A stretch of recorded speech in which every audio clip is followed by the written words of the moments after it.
So this lesson on crime and deviance is about more on the statistics.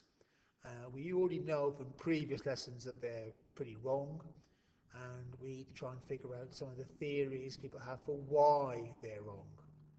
So here's the 5 questions, what to do. Okay, theories and crime stats. We're going to look at feminists, theories, Marxists, all that business, yeah, interactionists. Okay, so let's remind ourselves the crime stats. The crime stats mostly come from the police. It's really a record of the crimes that are reported to them and that they've recorded and perhaps investigated. So the crime stats are not really a list of all the crimes that have happened. They're all the crimes that have happened that the police know about and have investigated and written down. Yeah? So why are they wrong? Apart from the usual thing we talked about before.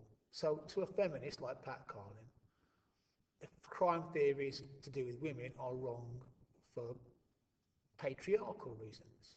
Yeah.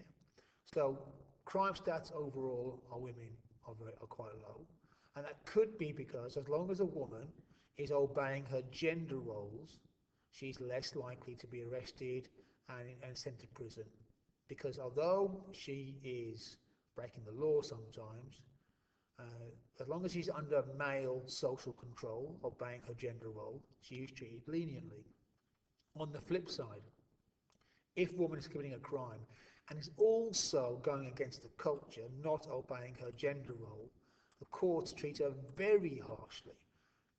We always use the example of street prostitution.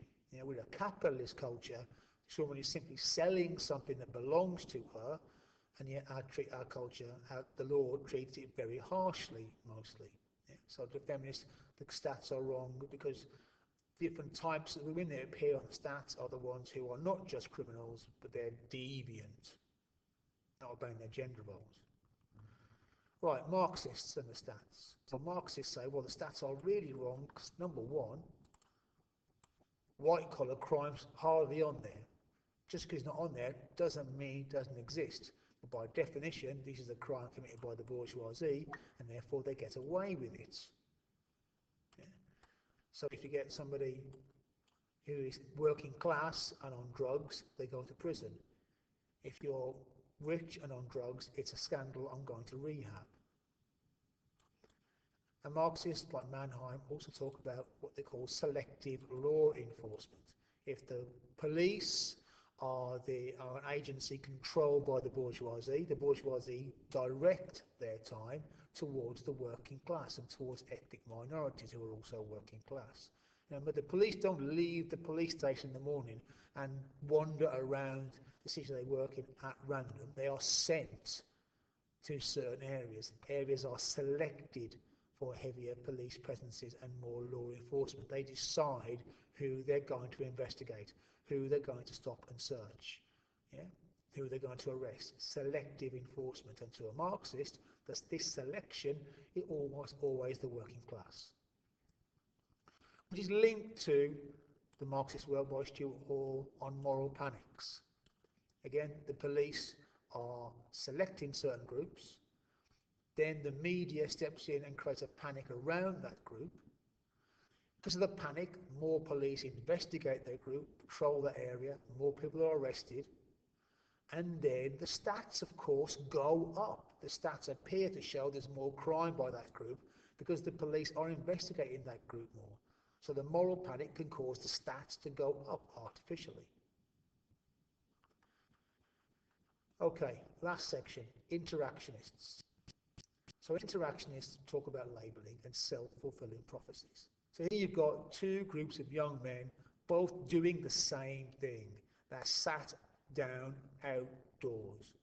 But the police will label them very differently. They will not stop and search them. They will stop and search them. If you do that often enough, you will create a self-fulfilling prophecy. And when the stats come out,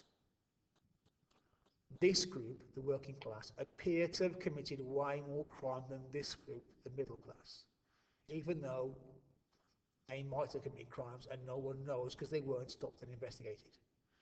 Now, the work on this was done by William Shamblin.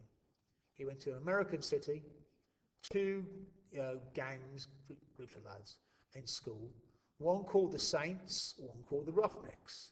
The Saints from a middle-class background. They got good grades in school. They wore smart clothes. They would speak respectfully and politely to adults. But they were involved in lots of petty crimes, smashing things up, getting drunk, getting into fights. But they never got arrested. If they were stopped by the police would let them off, and therefore they didn't get any criminal records. The Roughnecks, badly dressed, poor grades at school, they got nicked for the same crimes they were committing and getting away with. They would get arrested and sent to court for, just because the police had labelled them as trouble, and that created a self-fulfilling prophecy.